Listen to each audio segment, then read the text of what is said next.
মাতা ঠাকুরানী যখন মাতৃভবনে থাকিতেন তখন অপরাহ্নে প্রায় অনেক মহিলা সমবেত হইতেন।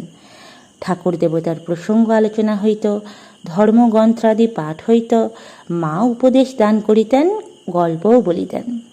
একদিন ধর্ম আলোচনার পর মা একটি রসালো গল্প বলিলেন। এক হাবা ছেলে পুজোর পর দিদির বাড়ি যাবে মিষ্টান্ন নিয়ে।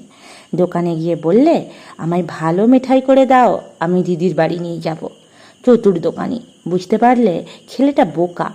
সে চাকা চাকা করে ওল সেদ্ধ করে গুড়ের রসে ফেলে নতুন হাঁড়িতে লাল কাপড়ে বেঁধে রাখলে। হাবা এলে পরে এ হাঁড়িটা দিয়ে বললে, এই নতুন ধরনের মিঠাই, চমৎকার খেতে। হাবা ভাই মিঠাই নিয়ে বোনের বাড়ি চলল।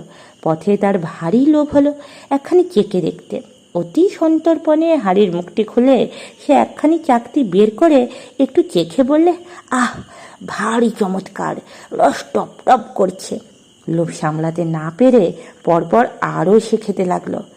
তখন প্রাণ তার যায় আর কি, মুখে লাল কেটে পরিত্রাহী ডাকছে, আর মনে মনে বলছে, এমন উপাদেয় জিনিস পড়ে যাচ্ছে মুখ থেকে, ওরে কড়ির জিনিস পড়িস নে, কড়ির জিনিস যাস নে।